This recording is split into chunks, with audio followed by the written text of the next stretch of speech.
go. You ready? Yeah. Remember, loud and clear and, Okay. Nice and slow. When should I start? Go ahead. Oh, okay. Start. Good morning. My name is Gaby Cohn. Thank you for coming to be interviewed by our Names Not Numbers project. Please tell me your name. My name is Morton Friedman or Mordechai Alia, whichever you choose. Okay, I'm going to be asking you questions about your life before the war. Well, what's the question? Where and when were you born? Oh, well, I was born, it's a long time ago, it's hard to remember, but one thing I know for sure, I was there. January 3rd, 1927. What were your parents' names? My father was Mendel, Menachem, and my mother was Rezel. Where were you born? Born in Hungary in a town called Sarospatak, which in English translates to Muddy River. Where were your parents born? That's difficult to say. My father was born in that time. It was Hungary in Transylvania, and later on became Romania. And my mother was born also in Hungary that time before World War I in Nagy and later became Czechoslovakia. Today it's Ukraine. So depends on the time period you ask a question. What were your parents' jobs? They didn't have a job. My father had a business, paint and building material, and my mother, as usual, all the mothers in those days, they were home raising children. That was the biggest job of all. Tell me about your siblings. What were their names? Well, I got one sister only. She passed away last month in Jerusalem. Her name was Sarah. And my parents didn't have any more children because when I was born, in January, it was a snowstorm, and the midwife couldn't get in time. In those days, women have children at home, never in the hospital, except if it was very complicated.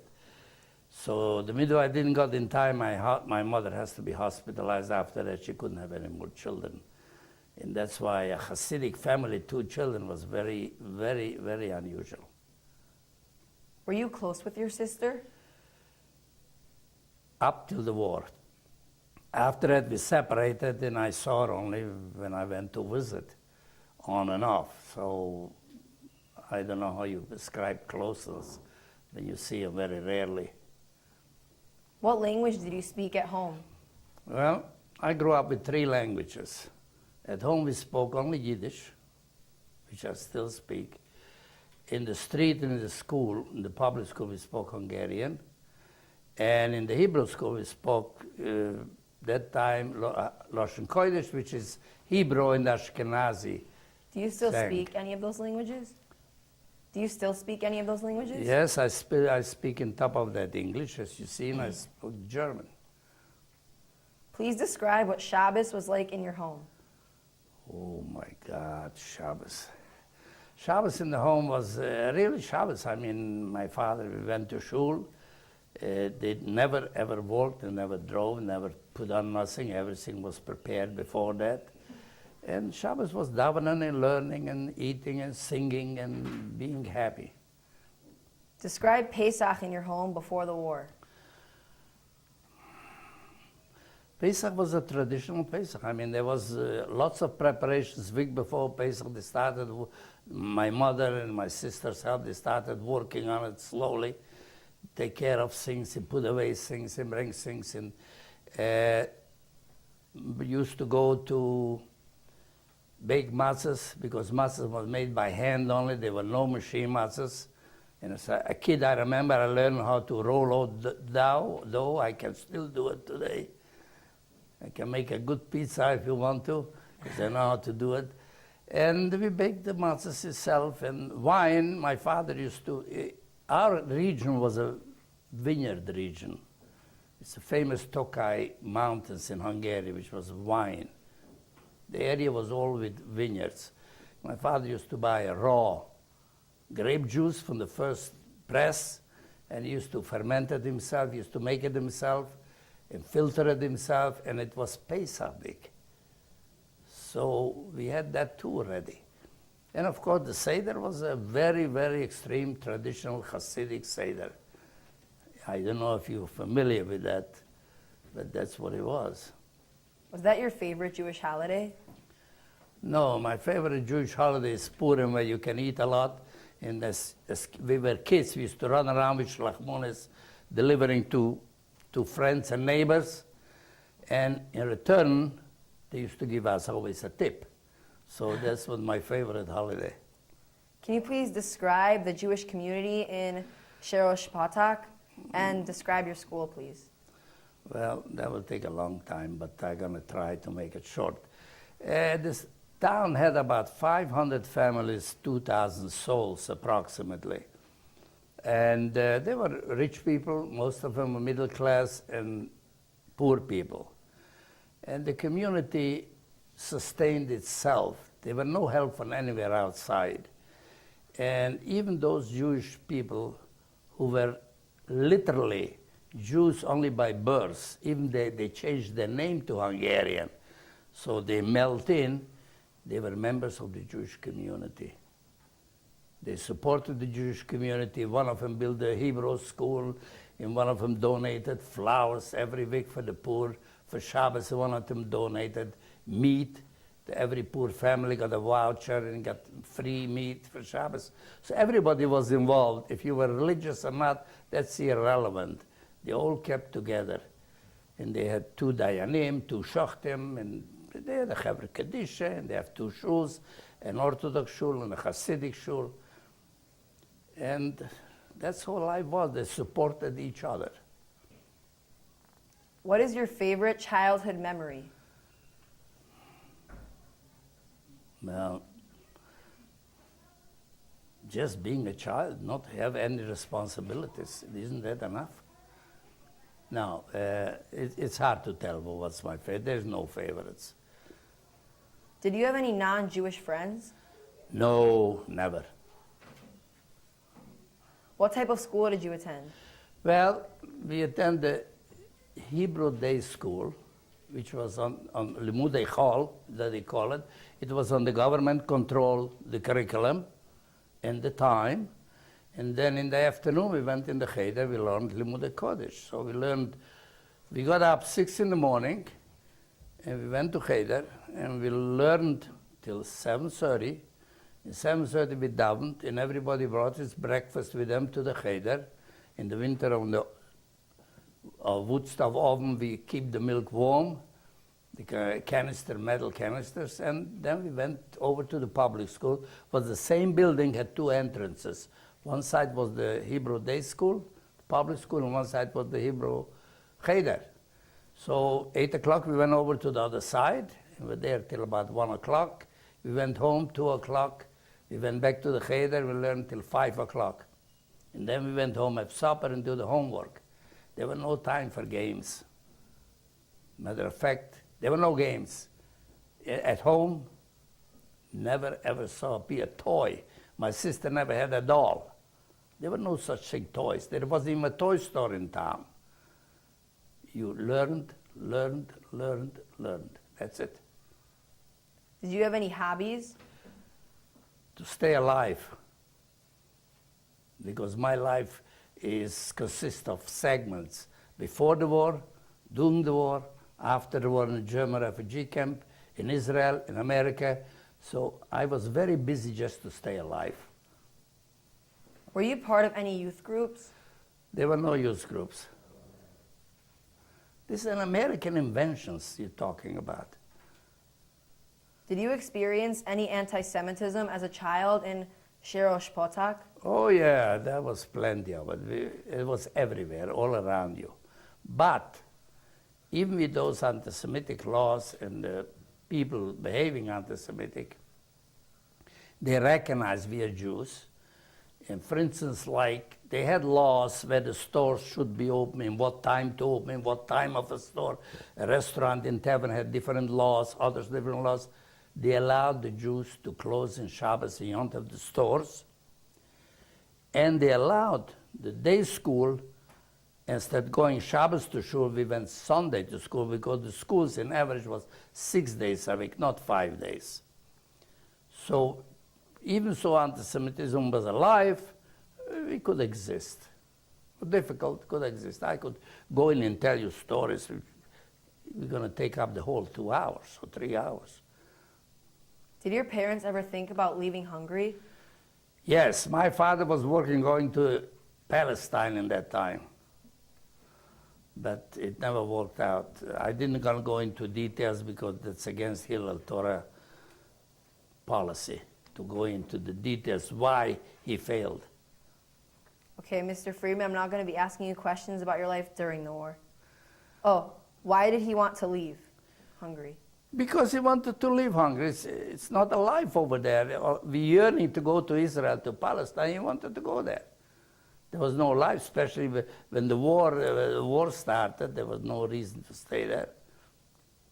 Okay, now I'm going to be asking you questions about your life during the war. After Germany invaded Poland in 1939, was your family worried that the same thing would happen in Hungary? Well, first of all, we didn't hear much what happened in Poland. There were no internet. There were no television. There were only radio. We didn't have a radio. Very few people have radios. They come in the morning to shul and they tell us what they hear news on the radio. And we didn't know much really. And besides, I can go in another political reasons why the Jewish state and they didn't leave. There's many, many real reasons which I don't want to get into it. Okay. Were you able to go to school until 1944? No. I went to, my whole formal education is 6th grade elementary school. My life lesson was my life itself. I learned how to exist and how to survive. At that time, public school was only 6th grades. There was middle school and high school. Jewish people, especially religious people, never went to high school or those places. Public school, and that's enough. After that, I went to the yeshiva and learned. Can you please tell me about the day when the Nazis invaded Shirosh Potok? Oh, that was in 1944, in the winter. I don't know the dates exactly. Can you please tell me about it? Like, well, there's nothing to tell you. They marched in with a few soldiers and they take over the city government and that's it. And then they harassed the Jewish people. I remember one day I went on the street and saw an older Jewish woman. She was forced by the Nazi to bend down and polish his boots or something like that. I mean, it was no fun. were you able to stay in your home after the invasion? Yes, everybody stayed in their home until they left to the ghetto. What were you allowed to take with you to the ghetto? Yeah, suitcase. Baby, we're gonna switch now. Okay.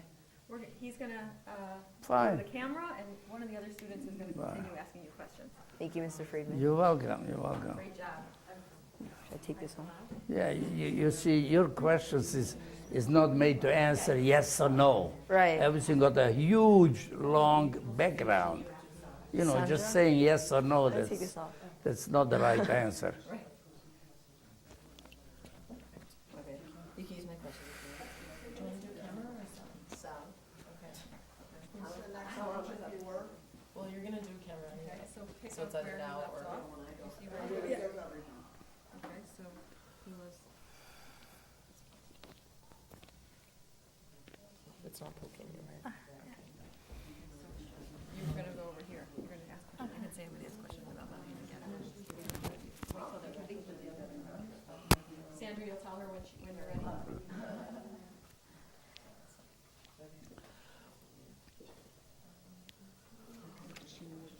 Yeah. You start with my name and stuff. Yeah. You ready? Ready? My name is Emily Blumberg, and I'm going to be continuing to ask you questions about during the war. Okay. Where did you live in the ghetto? We live in Chartres, that's the county seat. And all the people in the county was gathered and lived there. They took part of the city, mostly where the Jews lived, surrounded it by wire, and that was the ghetto. What did you eat every day? I don't remember what we did. There wasn't much to eat, but there was normal food, bread, milk, and maybe meat. I don't remember. You're talking to me about what happened 70 years ago. Right. Describe living in the ghetto. Terrible. They squeezed in every room a family. That means if somebody had a home with 4 rooms, he had 4 families. Family could be with 1 child or with 6 children, it didn't matter. They squeezed them in, every family in 1 room. Did your parents work in the ghetto? Well, that's another long story. See, I can't answer your question yes or no. My father wasn't home anymore because in that time, in 1943, the Hungarians didn't recruit Jews to the army because they didn't trust them. So they made labor camps under military command. So take all the Jews, a labor camp building airfields, building roads. Later on, they went to the Russian front to pick up mines, putting down mines. And that's where my father, somewhere in Russia, disappeared. We never heard from him.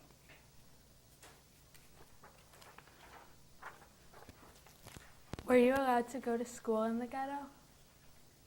I was after school age, and there was no schools. There was no schools, period. There was such chaos. There were no schools. Did you have to wear a yellow star in the ghetto? Yes. How did that make you feel? Well, make me feel proud I'm a Jew. They can show off. You know, make me feel a bit rotten. How you feel? This, I think you already answered this and this, 11 and 12, right? yeah. So maybe you can go to 13. How did you feel when your father was taken away for slave labor? Well, I feel very bad, but I had no choice. I have to stop studying and I have to stay home with my mom, help her out in the store, which didn't make her any very happy, but we had no choice. Did you think he would come back? We hoped so, but hope was a very rare commodity in those days.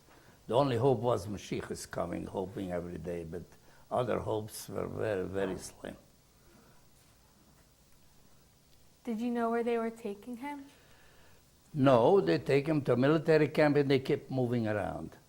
The last we heard of him was from Kharkov, from Ukraine. The last letter we got to the military post, that was in end of 43. After that, we never heard from him. Did you still have the letter with you today? Do you still have the letter with you? No. Everything was lost in the war. We had nothing. How long did you live in the ghetto? About 3 weeks, maybe. Describe the day the Nazis told you that you were leaving the ghetto. How did you feel? Well, the Nazis didn't tell me. They just went on a loudspeaker and told everybody to march outside and march to the rail station. They didn't make a big deal out of it, and they kept pushing and shoving people who couldn't keep up walking, you know. Everybody carrying a suitcase, they think they're going for vacation or something. Describe the transit from the ghetto to Auschwitz.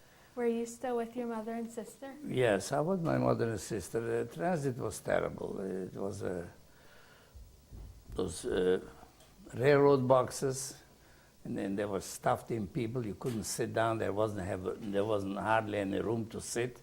It was so crowded, men, women, and children. There was a bucket in the corner, and that's it.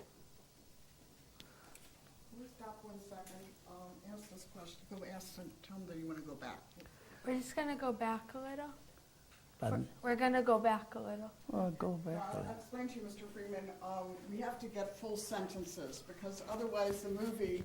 Oh, I'm what the sorry. question is. I'm sorry. So we want to go back to this question. All right, go ahead. Where did you go after the ghetto? After again, we went to Auschwitz. Did you know where the trains were taking you? No, we did not. There was some rumors, but nothing factual. Had you heard about Auschwitz and what was happening to the Jews in Poland? No. Describe the train ride. As I said, the train ride was terrible. It was very crowded, there was no privacy, and there was hardly any food or any water even.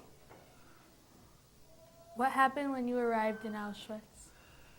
Well, the usual thing what you heard before, people telling a story, you stand in line and you was separated, women and children, and they were separated by age, work or no work, and that's what happened. Describe how you felt when you were separated from your mom and sister in Auschwitz. Well, we were quite numb. We didn't know what's going on. We were kind of in a daze, you know, what's happening, what will happen, and what the future. So we really wasn't anything very clear and definite. Describe what happened to you the minute you arrived. Nothing happened. We embarked from the trains and we stand in line and it was separated. They marched up, 1, 2, 3. Everything was going so fast. You didn't have time to think, and, you know, to think about it, where, when, and what. You just marched up, put you in a barrack, and that's it. Did you get a number? No, I didn't get a number. Our group, what knows it's about 2 weeks maybe. Stop, wait a second. Would you repeat it again? Our group at that time, that particular time, we arrived in Auschwitz a few weeks only. We didn't get any numbers. I was transported to Dachau, and that's where I got my number. And how it happened is, there was the clerk from the commander of the barracks was a boy from Charleroi we have in our ghetto.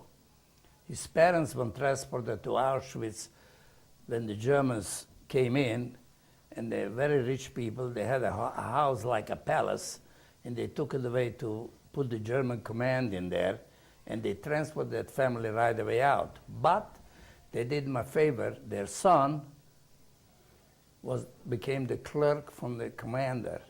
And one day he came in and told the home people, you should stay there tomorrow when they count. Every morning and evening they were counting the people, because we need 500 people for a labor camp. You're going to go away from Auschwitz, which was a relief, because then we realized where we were. And we stand on a certain point, and the commander counted, and when he ended, from the back, he counted 500 back and said, that's it. And we went to the train, and we went to Dachau.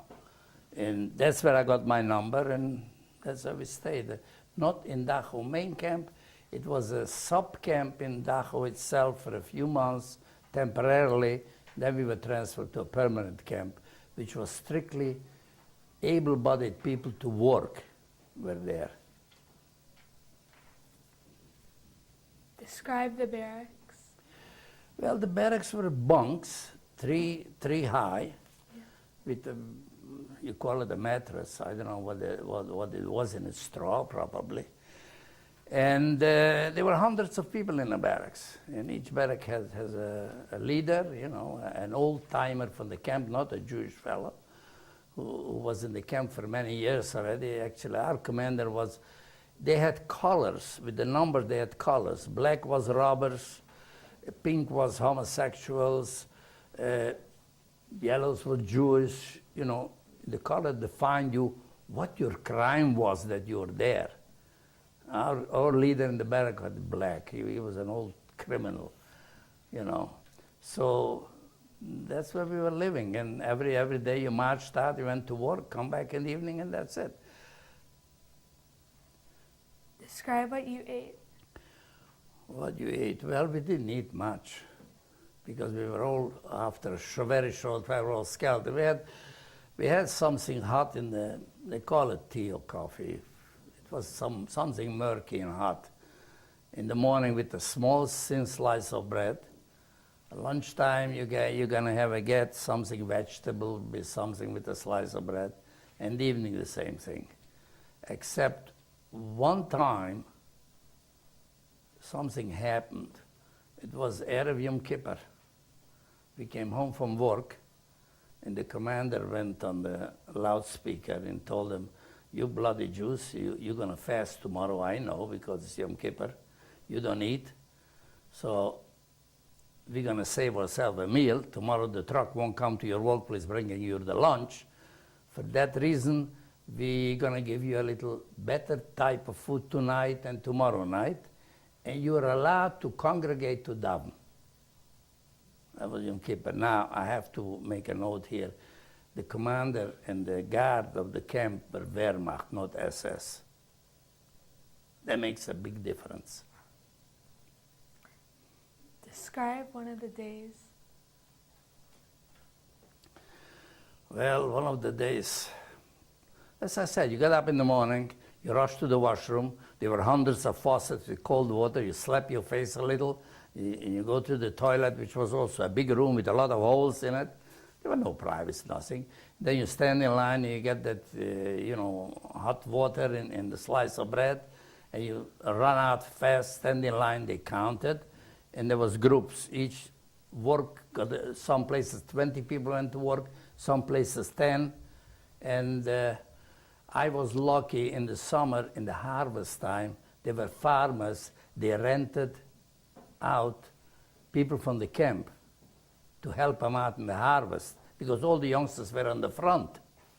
And they paid for the camp commander, for each one, so much money.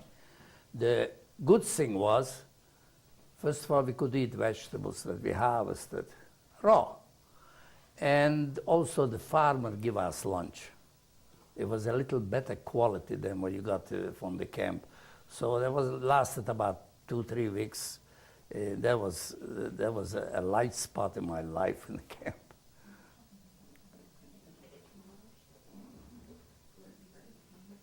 What's the last thing you remember your mother saying to you before you were separated? No, I don't remember. Because we got off the trains and right away they were pulling and pushing and shoving and yelling. There was no goodbyes or anything. Did you know where your mother and sister were being taken to? No, I didn't. Mr. Friedman, can I stop for a second? All the description that you gave now, that's from Dachau or that's from Auschwitz? All the thing when you were describing the camp and what you were eating. That was from the camp where we were working. It was actually in Allach, which was a sub-camp from Dachau. That was, okay. We just went to Dachau to get the number. We were registered there instead of the Auschwitz number.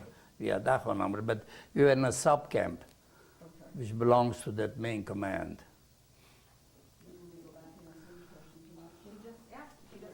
Yeah, right, because I was under the impression that it was No, I knew all that, Auschwitz. you were only in Auschwitz for a short time. So you just asked, what did you just ask? I just You asked 24. You asked, Did you know where your mother? okay, so he was in Auschwitz for 3 weeks. How did you get to Dachau? Maybe we should go back and get a little more description from Auschwitz. Do you want to do that? Maybe you want to ask him what a day was like in Auschwitz, or?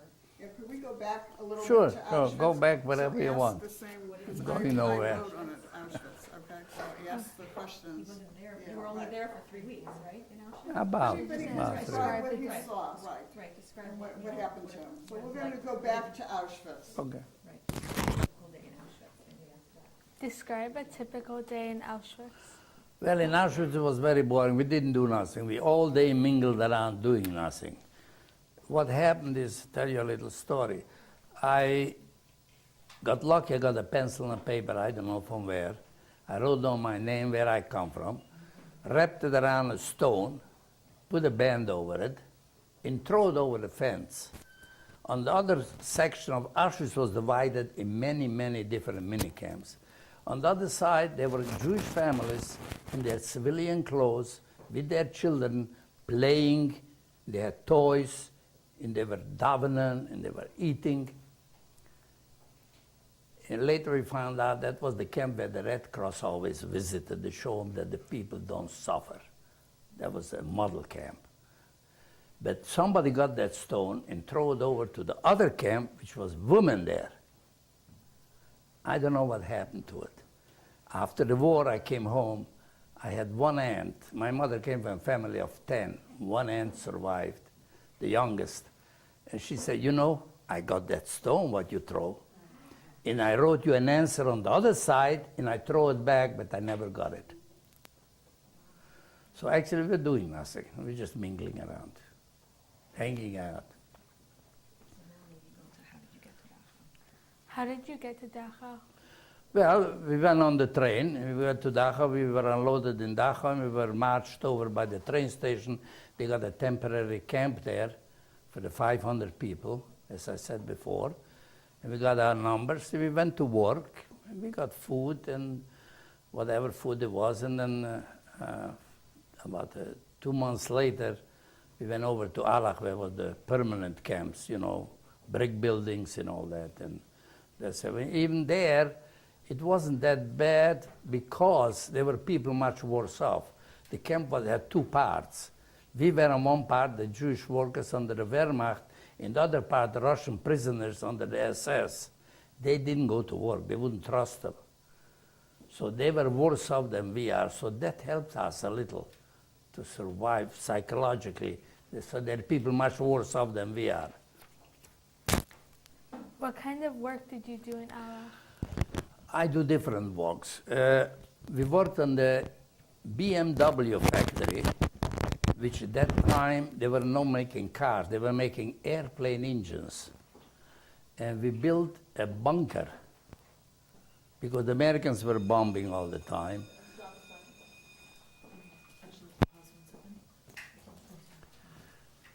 hair is. Sorry. Yeah, like makes a little thumping sound. Yeah. Was it doing that the whole time? Or? Not the whole time, a couple times. It was Okay. Yeah. Can we start? yeah. We built a bunker, you know, 2 meters wall, 2 meters is about 6 feet in height against the bombings. The building was huge, and it was so hot in there in the winter for the thousands and thousands of lights that they didn't need heating there. And that building was so huge, they had a railroad track and a road for trucks to go in and out. We built that one. Then I was transferred to another place in Allach. We cut out trees in a forest and we built barracks for slave laborers from Poland, Italy, France, not Jewish people. They were regular people. They were brought to Germany to work because all the German youngsters were at front. They didn't have labor force, and they were forced to work. They were free to move around in town. They were not allowed to leave town. And if they didn't show to work, you had to have a note from the doctor why you didn't show to work. So we built the barracks. And then I had a little bit easier life for a short time because I was assigned to 3 barracks. When they were building, they moved in to clean it and, you know, and do other things. And in between cleaning, they had a mess hall where they all eat, and we were peeling potatoes and carrots, you know, for the vegetable and the soup. So they had 1 wheelbarrow of coal for heating. That wasn't enough. The winter was very cold. So they told me they're going to leave me food if I steal them some coals. So I stole them some more coals. I gave them more than a wheelbarrow. And whatever they left from supper, leftovers, a piece of bread, you know, a vegetable, whatever, they left it on the table for me for the morning, so I have a little food. I could tell you more stories, but you don't want to listen. I got a lot of stories. No, absolutely. I think we're gonna switch though, okay? Yeah. Like you guys are switching the cards, like just now I heard it. Oh, I don't know if it's bad. It's okay. All right, Emily's gonna switch.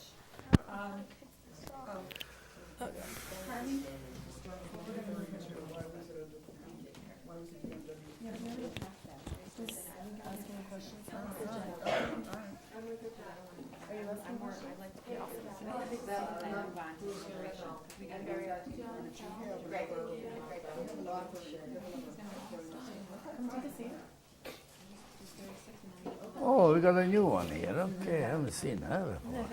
Okay. Let me show you. Okay, you're going to start at 36. Okay, then you're going to keep it in Jewish custom during the labor camps, and then they'll start talking about liberation. Okay, but first say your name. Are you guys ready? Nice and loud. Hello, my name is Carmi Fleischer. Hi, Carmi. I'm going to be interviewing more of in the war. Were you able to keep any Jewish customs or holidays while you were in the labor camps? No, there were no Jewish customs, nothing, no kosher food, nothing in the world except one happening in Yom Kippur that even then we didn't have books to pray, so they were old-timers. Everybody knows a little piece, a little there, so we congregated and we followed from memory what they remembered, part of the Yom Kippur prayers, but that was all. There was nothing whatsoever. They wouldn't allow that. When were you sent to Middle Grass? Pardon? When were you sent to Middle Grass? To Mittelgras, oh, that was much later. Before we go to Mittelgras, I'll tell you one interesting story. I mean, what happened, it's a funny story. When we were peeling potatoes or carrots or vegetables for the kitchen, there was a building which was the pantry, and there was a basement to it, which was cool in the summer. That's where they keep the vegetables. Things that supposed to be keep refrigerated, they didn't have refrigeration, keep it down there. One day we went down to get a basket of potatoes, and the chef came with us, always watching us. All of a sudden, somebody called him that the phone rang. He ran up, he left open the door from the pantry. I looked around, and I grabbed the first package that I saw, I took it out. He came right back. And that package turned out to be artificial honey. What do I do with a package which is a 3-inch by 3-inch square? We didn't have pockets. Intentionally, the jackets, pants didn't have pockets. So we have berets on. I took that honey, put them on my head, flattened it like a pancake, put my hat on. Nobody see it. When we went home on the truck, there was a half-hour drive with the truck. It was summer, and the sun was heating up us, and all of a sudden the fellows in the truck on the back saw something is leaking on my face. And somebody tried it out. It's honey. I was attacked, and they licked me clean. Even my hair was full of lice. I'm sorry, it's uncomfortable for you to listen to that. I was full of lice. We all were loused up. And they licked it up. My hair was so clean. I don't remember ever being so clean. My head was licked out and everything. They enjoyed it immensely. Okay.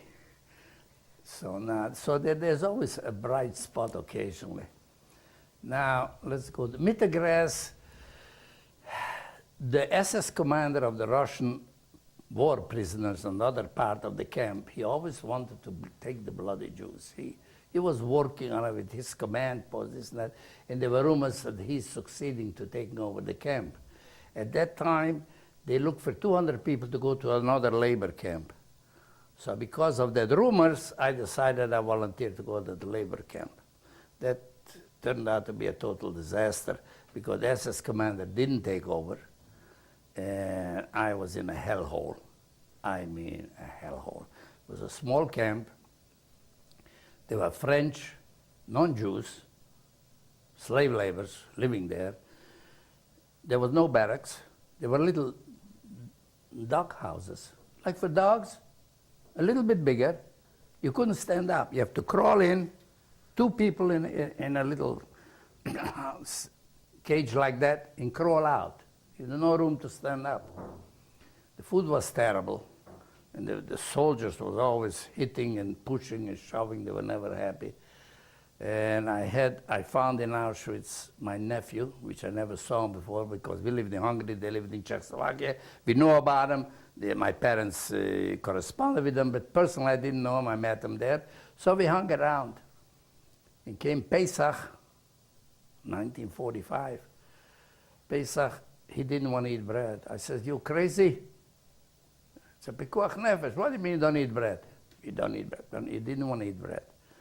So I ate his bread, and then when we walked to work, sometimes we went over fields, and we dug out the potatoes that the farmers planted from the dirt, and whatever I had, I gave it to him because he didn't eat the bread.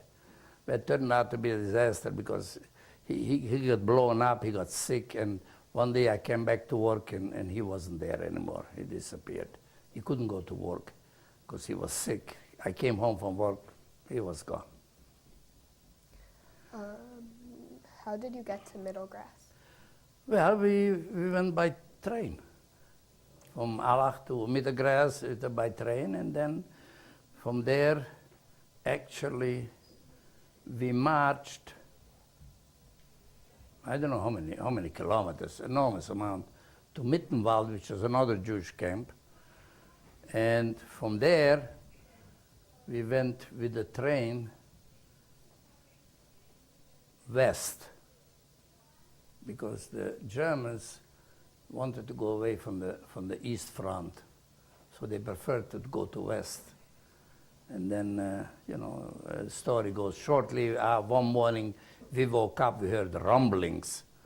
We didn't know what it was, and we peeked out, and we saw tanks with 5-point stars, white.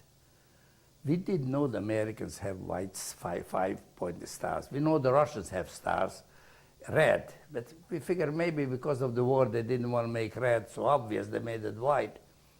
So we were very happy. We crawled out. It was early in the morning and we saw soldiers lying with blankets on top of the tank, sleeping.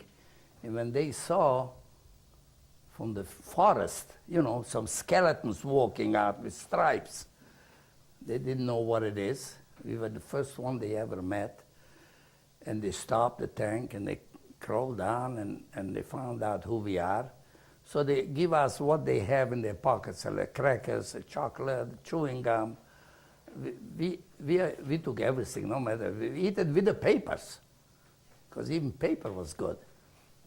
And that's how we found out what it was.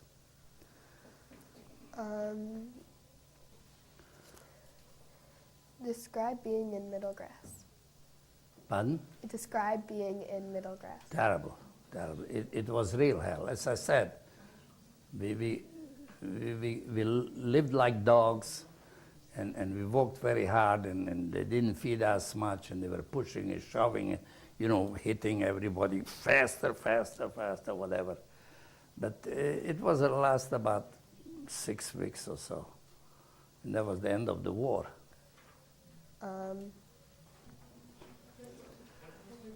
Could you describe how you felt on the Day of Liberation?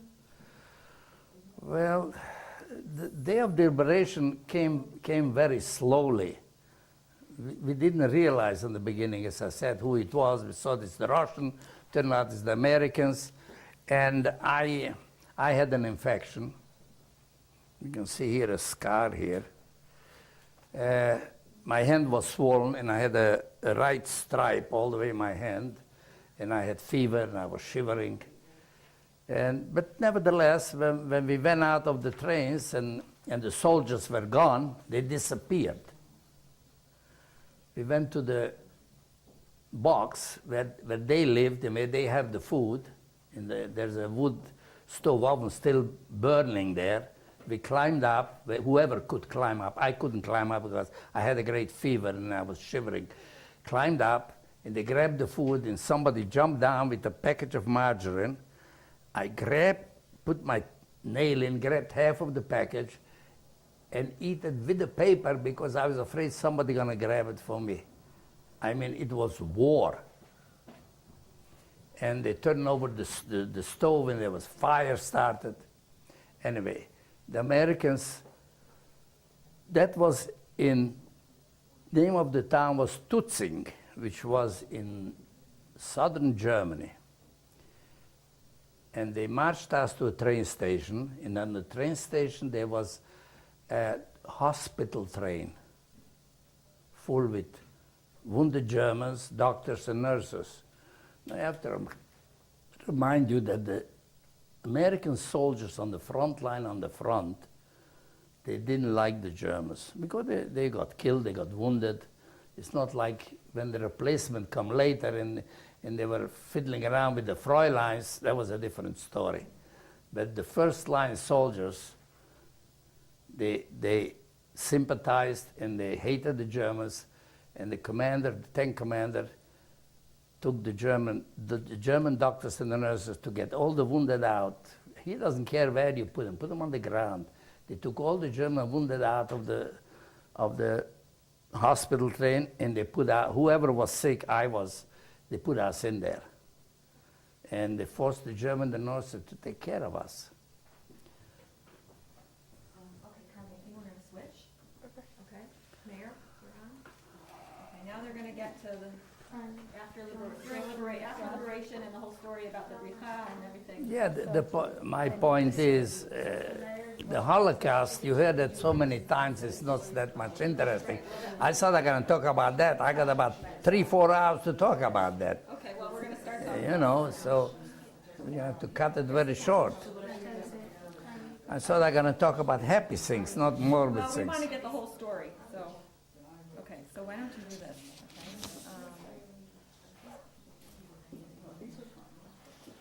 okay, so start there, okay? And then we'll hopefully get into the whole story. We have plenty of time, so we did it. Okay, ready? Don't start it. Okay. No.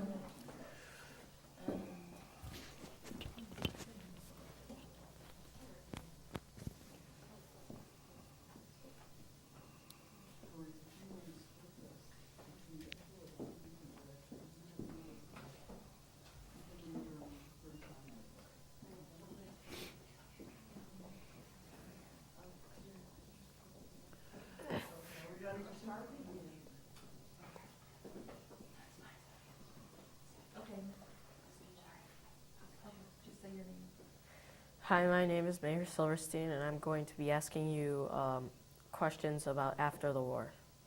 Okay. So Shoot. My first question is, where did you go after liberation?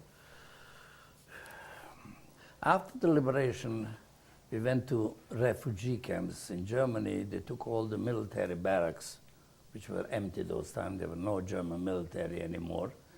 And they put the Jewish refugees in there. And that's where we lived. And UNRWA, the United Nations Refugee Organizations, provided us with food and whatever we needed, medical care or whatever. And that's where we lived. Were you looking for your parent and sister? No, we were not looking because I know my father disappeared before the war already, during the war. And we know what happened in Auschwitz, so there was no reason to look for it. But I was talking to people who went back to Hungary or Venezuela. I didn't want to go back. I hated that place, and I never went back. I went back once, but never went back. I hated that place. And somebody came back from there and thought my sister is alive, and she's home. So I took off from the camp and went home. I met my sister. I was very happy to see her. And then, while I was there, she married a local boy, which I know personally before the war. And since she got somebody to take care of her, I figured I don't have to be there anymore. I didn't want to be there. Russians and communism and all that scared the hell out of me. So I took off and went back to Germany. Who was in charge of the displaced person camp? The United Nations. But let me elaborate here. The camps were organized on a political basis. You see, people from Palestine, for the kibbutzim, came over to take over the people, and they wanted them eventually to come to Palestine. So they come over to take care of us. And because of that, everybody who came over from there made their point of view. So one building was a Agudat Yisrael. And the leader was a fellow from the kibbutz Chafetz Chaim, Harav Moshe Munk. I remember him very well. And another building was Mizrahi. Another building was Shomer HaTzayer. And another building was Mapai, all political affiliations. So that's how they organized it. They took care of the spiritual part in all that. Bring help from the Jewish organizations and from other organizations. And then there also was rabbis, military chaplains. They constantly come to visit, and whatever is needed, they try to help out. Besides what the United Nations give you, basic food, they were spiritual need. They provided with Chumashim, Sidurim, Gmarot, all sorts of things. So you were able to dive in and learn? Oh yeah, we're sitting down, learn all day long. We didn't have what to do. We just mingled around. We didn't work. We were sitting all day long. We davened, we learned, and some people went to work in the kitchen, some people went to here, but most of the people just hung around. What group were you a part of? I was part of the Good Stroll. Sorry, I could have brought a picture from there. I didn't figure you're going to go into that. I had plenty pictures from that time. How long were you in the displaced Persian camp? Well, let's see. I was in displaced Persian camp after I came back from Hungary. That was in Landsberg. I was there the whole year, end of 46. And then I was assigned from that group. They organized an orphanage for young children without parents in another city, in Ulm, to make a place for them and to learn.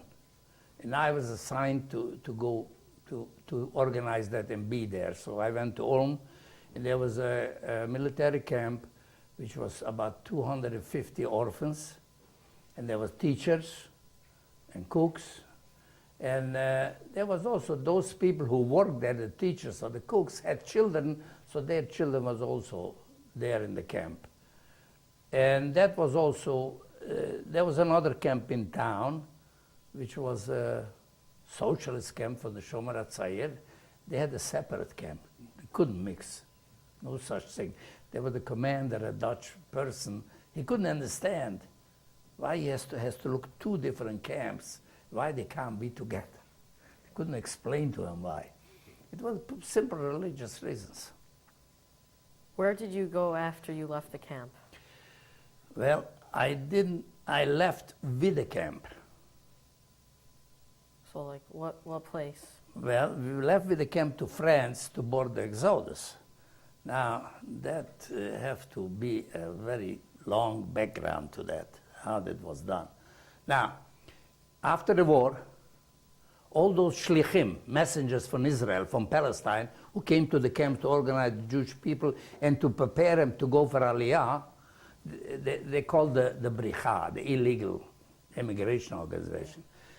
And Jewish boys from the American Navy who served in World War II, who know how to navigate boats, they were buying off in America, or wherever is available a boat, and prepare them to get people to go to Palestine, which was a British mandate in that time, illegally.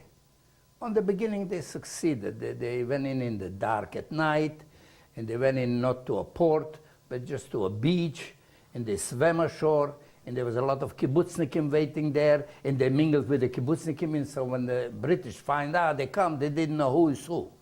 So at the beginning, they succeeded. Later on, the British decided, that's no good. We have to do something else.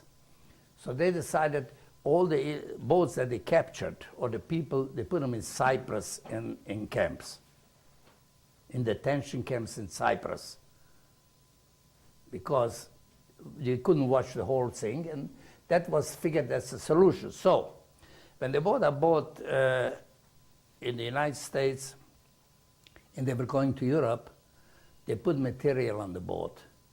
They gutted the whole boat, and they put in bunks. 2x4s, 3 high bunks. The whole boat, there was nothing in there except bunks. First, second, and third floor. And they were doing it while the boat was traveling from the United States to France.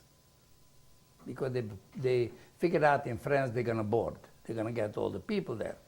The British government, intelligence agency, decided to follow every boat that was bought by Jewish people in America, wherever, they followed it. And when they come to France, the boat wasn't finished yet, ready. They pressured the French government. They told them, this is for an illegal aliyah. You can't keep it. You have to order the boat out of the port. And that takes a long time. Finally, the French agreed with the British and told the boat to leave. They have to leave the harbor. So the boat went to Italy. It takes a few days to go to Italy. By the time they got to Italy, they finished the boat. Then the British government pressured the Italian government to get the boat out. So the Italian government finally relented, and they told the boat captain to leave the harbor. He's not welcome. That time, it took from Italy to go to France. The Brigade, the organized 4,500 people from German camps, brought them to France. And that was no small task, 4,500 people. And that's where we come in. Both children orphanage camps with their teachers and the staff went with them. What happens, went with the train to France, and there was a rabbi, I recall Rabbi Baruch, a military chaplain. He organized that the train should have American army, military police, guards on the train so nobody disturb them, all the way to Strasbourg, out of Germany. In Strasbourg we went to Marseille, from Marseille we went to Arlene, and they put us up in an abandoned building in a vineyard outside the town. They didn't want the town people to see all of a sudden so many Jews here. What happened? They want to keep it a secret, low profile. The boat was finished, and we were boarding the boat in the middle of the night. We went with trucks from the vineyard to the port. It was a little fisher village. The name is Set, close to the Spanish border. You can see here exactly all the dates for what you need, where we went, how we went. And we boarded the plane, and then they bribed the harbor master, because the British was pressuring again the French government. So they bribed the harbor master to let them sneak out from the port in the night, in the dark of night. We managed to put 4,500 people on a boat before daybreak, and the boat left. The boat left, and when they come after 3 kilometers or whatever there was the territorial border in that time, all of a sudden they saw British destroyer in the horizon. They were waiting. So what they do is, we were going very, very slowly. So the British figured it's a small boat, must be overloaded with people, and they can't go too fast. They go slowly. So they went slowly. We went all the way, and the destroyers were following us all the time.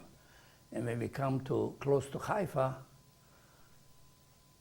the destroyers closed in on the boat. And what happened is, they told us to stop. And the British soldiers wanted to board. At that time, the captain engaged another engine which they put in the slipped out, and we went real high speed. He didn't want to show them before that we can do it. So he slipped out when I saw the destroyer. We are no match to the destroyers. They circled around, they went around, and they got us again. And as you can see in the paper here, you know, the boat, they were on both sides, and they punctured the walls. You know, they broke it up. And the whole floors on the boat was not collapsing because all the 2x4s from the bunks was holding up each floor. So the sides was broken, the first side wall, but that was one. And then they started boarding the boat, and there was some shooting, and we went over on the railing, and we banged on their heads from the soldiers, so they fall in the water. So when the soldiers start falling in the water, they started shooting. So there were some dead people and quite a few wounded. Eventually, they managed to board the boat, and they brought it to Haifa. It was a Friday. And they took us off the boat, and there were 3 cargo boats, military cargo boats, which they turned into 3 prisoners. They put barbed wire on top in the restricted area, and they were loading it up on 1,500 people on each boat 3 boats. And we left. And we left for France because the British government said those refugees come from Germany and they belong there. The UNRWA, the United Nations Refugee Organization, says, okay, you give us the list from the people on the boat. We're going to check it against our registration in each camp. And if they came, proven they came from there, we're going to take them back. Because the United Nations had a law before that, they closed the camps because there were a lot of Russians. They ran away. And they went to refugee camp as refugees. So they closed, they didn't accept anymore anybody. So if you prove that they came from the camps, we're going to take them back. Of course, they couldn't prove it. The reason for this, okay, we're going to sidetrack a little bit here. When we got to France, you have to figure out, it was in August, in July, August. I got a date here, I don't remember anymore. Anyway, you can look it up. It was midsummer. Can you imagine midsummer on Mediterranean in a steel boat with 1,500 people in one big room? Very stuffy. It was hell. Here's the picture. We lived like sardines, literally. There was barely room to lie down, and if you lay down, you can wake up middle of the night with somebody's toes on your mouth because it was so crowded. Anyway, only the children and the women were allowed for a couple of hours to go up on the deck, but man was not allowed to go nowhere.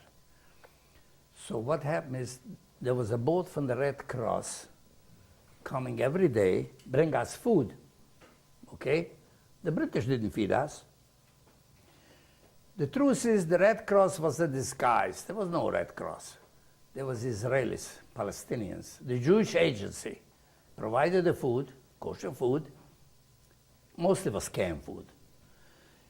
And the men who manned those speedboats were all Israelis from the Bricha, from the illegal immigration. And they came the first day and they looked at that, how we looked, you know, not shaven and shorts and, you know, torn this, torn that. They came dressed like that. When they brought up the boxes one by one on the steps from the boat upstairs to the deck and give it to us to store it because we feed ourselves. We open the boxes and feed ourselves. The British didn't want to get involved in that. The first day they look how we look. The second day they come, one of them got mixed up in our group, and one of our group got mixed up with their group. Because the British counted 5 people come up, 5 people have to go back. They didn't make pictures of it. So one of the Bricha people was on each boat. They bought radios with them because we didn't know what's going on in the world, all right? But they bought radios with them, and we know what's going on. The UN was meetings, you know, about us, what to do with us, and in condemning the British and this, all the noises. Now, what happened is, we also heard, he told us that there's the UN agreed if they found out who we are, they're going to take us back. They didn't want to do that. So when they lined up, the British, with, you know, the piece of paper officially, and what's your name? So one says Charlie Chaplin, the other one says Mussolini, and the third one says Adolf Hitler, other says Joseph Stalin. The British realized we won't give our names away. They couldn't figure out how we know that, because there were no radios. We know that for those people about the radios, what's going on. So nobody gives his name, they realize they give it up. From those people, I got that paper. That paper, Haaretz, we left Saturday morning, Haifa. Sunday we were on the Mediterranean, far away. This is a Sunday paper, Haaretz. I got it from one of those people. And that picture too.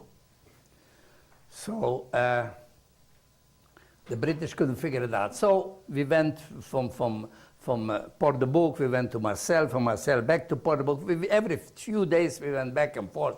We were about almost 2 months on the hot water and under the sun and the weather. I mean, it was dreadful. Finally, they decided they got nothing, they can't do nothing about it. We won't help them. So they brought us to Germany. Germany was divided in four sections, Russian, British, American, and French. The northwest part of Germany was British. So nobody gonna stop them. They brought us to the British section of Germany, where they embarked us from the boat. We went on trains. And from the trains, they separated us. 3,000 went to Emden by the Dutch border, and 1,500 went to Zengwarden, which is a suburb of Lübeck, which is a port on the Baltic Sea in northern Germany. I was between the 1,500. And I'm gonna ask you, go ahead. okay. Can you interrupt for 1 second? All right, go ahead. I wanna know how you felt about it. How did you feel when you were taken back to Germany? Well, we feel relief because we were for 2 months or so in the hot sun. I mean, anything better than that would help. Very, very, very relieved. Of course, we were not happy about it, but we figured it's better than Cyprus, which all the rest got. You know, at least you got a nice barrack, nice homes, and live. But the problem is that we were on the British government budget. The UN wouldn't help us. So the British military command feed us. You know, they had a problem to feed so many people. So what happened is the British are very precise, very predictable. Every first Tuesday, let's say, of the month, they come and count if everybody is still here and didn't sneak out of the camp. So eventually people sneaked out. People left. They got relatives in another camp, people got other ways to go. But we know when they are coming. So what we do a day before, 2 hours drive, 2-3 hours away was Bergen-Belsen, a big Jewish camp, refugee camp. They trucked Jewish people into us, and this was tomorrow morning, everybody on the street, nobody in the rooms. So the British come to see a lot of people. So they be happy and they're gonna leave. So that's what happened. And we hung around there till May 48, when Ben Gurion declared the independence. We packed up, went back to France, and all over again we went back to Israel. And that time we embarked in Haifa. There were no problems. Did you want to go to Palestine? Yes and no. Yes, I figure yes. I have to do something. We cannot sit around and do nothing. We have to decide that we have to try to do something. What did you do when you arrived there? Well, when we arrived in Israel, we immediately, all the young people who were not married, no families, put on a truck to Tel Shomer, which was a training camp. Right away we went to training. We trained there for about 3 weeks and then went on the front. So there really not much to do, you know.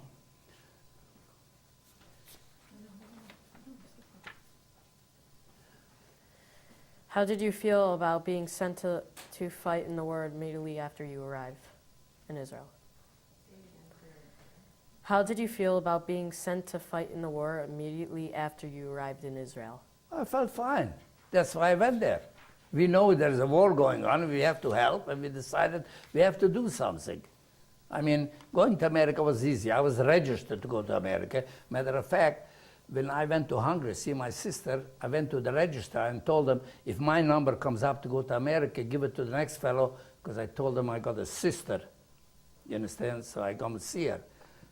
But I never went back anymore. We know what we are doing, we know where we are going in, and we went in with very happy, with open eyes. We're glad to do it. Did you live in Israel after the war? Yes, I lived in Israel in Netanya for about 8 years, 7, 8 years. When did you reconnect with your sister? Oh, that's another side story. My sister stayed in Hungary. It was under communist rule. The system was that when the Russians marched forward in Europe, there was a lot of Jews from those slave labor camps that they captured, or they ran away and they went over to the other side to the Russians, and they learned a little Russian to talk too. So when the Russians come in, those Jewish people, they came with them, and because they spoke a little Russian, they trusted them, and they put them up as mayors in the city, police commissioners, and they ruled. And as long as they give vodka and girls to the commander, they could do anything they want. And they did, because when somebody came home, his home was occupied, they threw out the Hungarian from there, and they collected furniture because they stole everything, and they could do anything they want. But later on, when the first line commander was exchanged and a new group came in, that was a different story. Communism was enforced. And my brother-in-law and my sister was afraid what's going to happen. So he had a business, and he was going marvelous. You know, that time, after the war, you got something, you were very happy about it. They had on the payroll a policeman. You see, part of the survival for 2,000 years for the Jews in Europe is because the people were corrupt. They could bribe them. They could live. So they had a policeman on the payroll. If anything happened, you could give them forewarning. They had a payroll, a taxi driver. They had a suitcase with emergency things by the door on their apartment with papers and extra money and false paper, whatever they needed. It was in 1950. Pesach by the Seder. My brother-in-law, my sister was sitting in the Pesach Seder. They had a child already, 2 years old. The policeman knocked on the door and he says, tomorrow, 5 o'clock in the morning, we're going to round up all the businessmen. We got orders to do that. So they called the taxi driver. They grabbed their emergency suitcase. They left the table with the matzah and the wine and the candles burning, everything there it was. And they crossed the Czech border.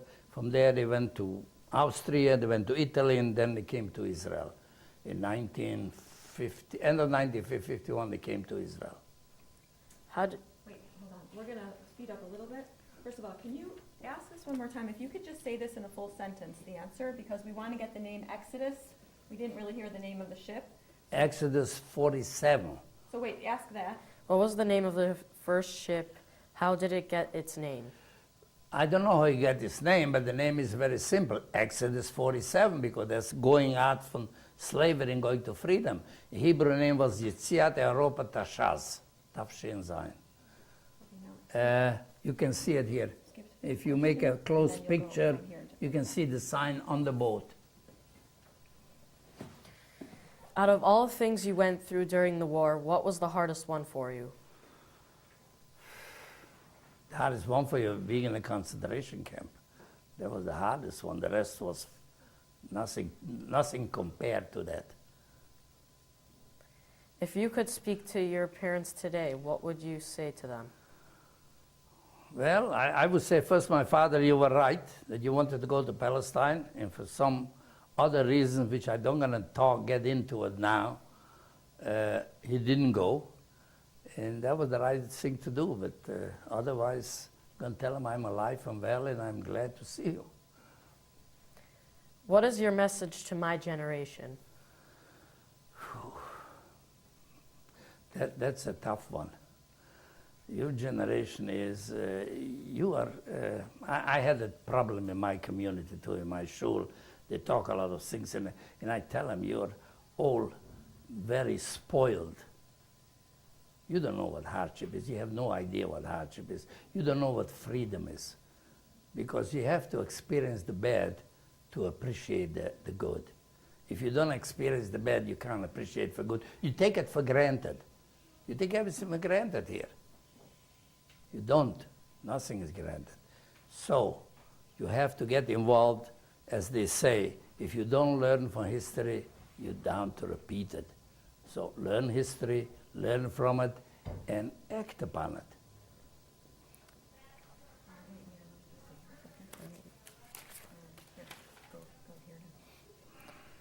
When did you telling your story. Begin telling your story. Why? Wait a Why? minute. Wait a minute, what was the question? When did you begin telling your story? Well, as soon as the story was over and people were interested, I was telling it. I had a speech in my shul in Nosbrook, and a long time ago about it, and people were interested. So bits and pieces. I didn't tell the whole story from the beginning to the end.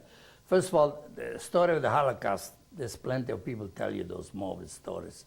Exodus, there's not too many people left really to tell the story. So everybody who wants to know, I'm ready to explain it and tell them the story.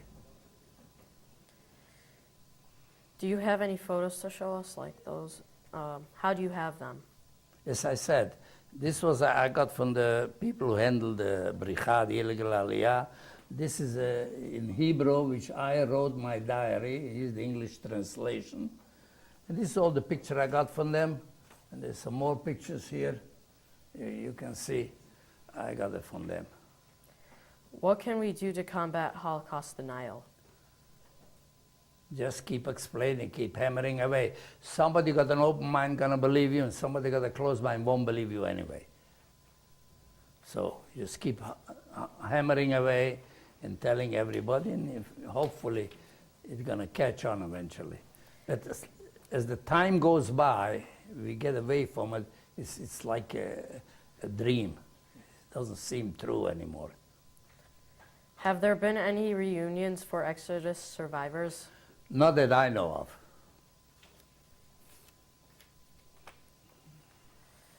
What did you think of the movie Exodus?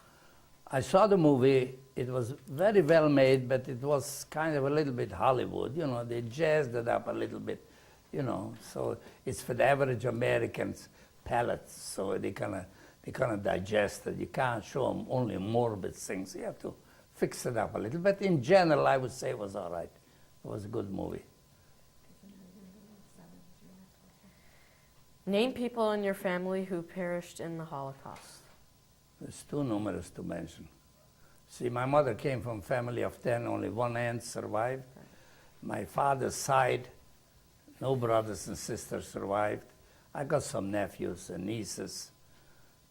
But during the years, most of them are also gone. There's very few people in my family. I get calls from my nephew's children in Israel. They wanted to know who their parents was and details of them. I'm the only one in the family left who know them all and can tell them details about it. If you could just say some names, because in the end of the film, we have every survivor, in memory, we have them saying some of the names of people in their family who perished. So if you know some of the names? Oh yeah, I know some of the names. I can tell you the names. My grandmother, Gittel, Friedman, she perished, and I got my uncle Yaakov and my aunt Miriam and aunt Zipporah.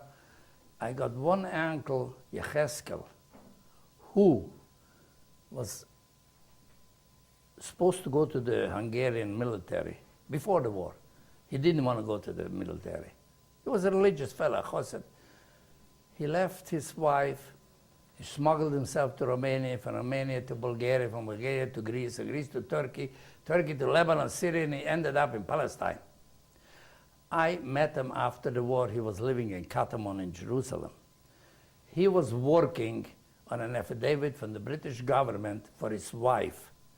The affidavit arrived at the time his wife was already in Auschwitz. So she was gone too. That uncle is the only one who survived. He lived in Jerusalem. Then I got from my mother's side, I got my grandfather Tzvi and my grandmother Sarah and the sisters, numerous sisters.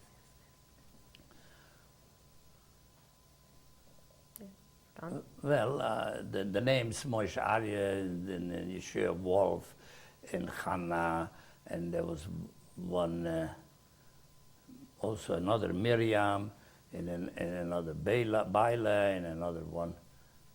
I don't remember, Zissel. I hardly remember my names even. Such a long time ago. And that's about it, really. Do you have any other stories to tell us? Well, the story that I told you was a short synopsis. I got a lot of stories to tell, but in the time frame, I can't go in any more details. I can go on and on and on about Jews living in Europe before the war, go on why my father couldn't go to Palestine. I mean, this is long stories. You don't have time for that.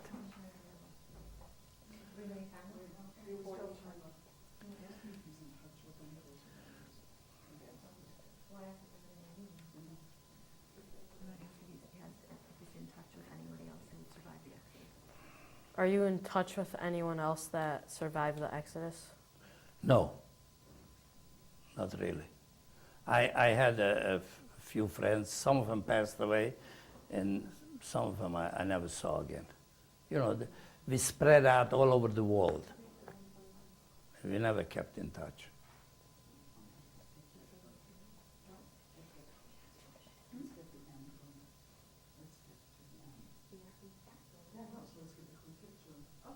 Okay, I think you can say thank you and Thank you very much for being able to. You're welcome. for us You're to welcome ask for you listening questions. so patiently. we're going to take a group picture of the kids. Okay. You can stay in your seat. Do you want Sandra, do you want Mr. Freeman to stay seated or stand up? Yeah, let's get the gift first. Okay, and they want to have something to give you, so let me grab it.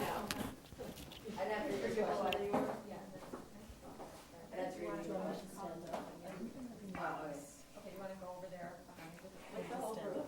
Present a little gift. Mr. Freeman, would you be able to stand up so we can get? Oh yeah, I can stand up. I still can stand up. Matter of fact, I prefer vertical than horizontal. Okay, wait, be careful, we have the, wait. You need to take Oh, the- I'm sorry. Wait a minute. Wait. You need that still? Yes. No, I just need for you to take it off. and Okay. All right, let's take it off, because I'm going to tear it up probably. Where did I put that thing? Oh, that's where it goes. Okay.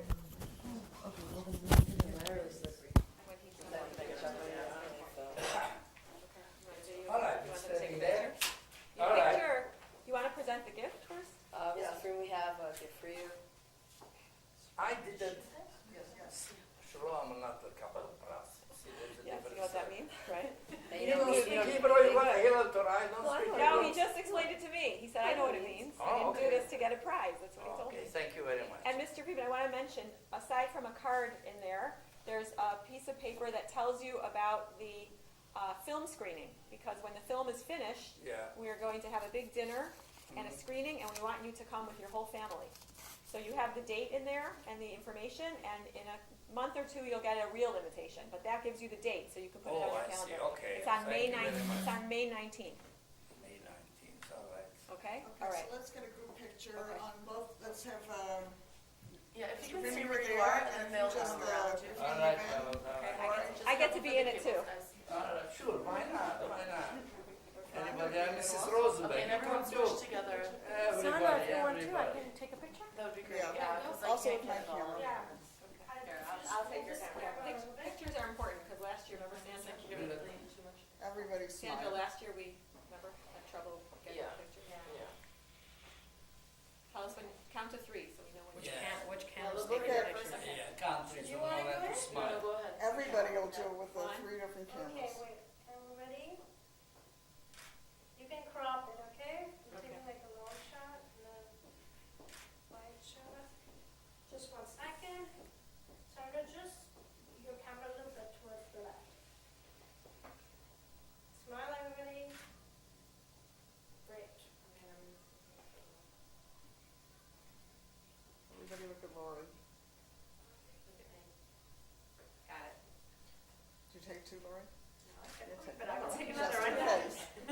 Everybody smile. You were taking turns, don't you? Smile. No, I might mess up. No. Okay, and now Now over everybody here. look at Sandra Okay. with the other camera. Okay. Yeah, perfect. Okay. You got it? All right, thank you very much. This is very here, what you got in a gold bar?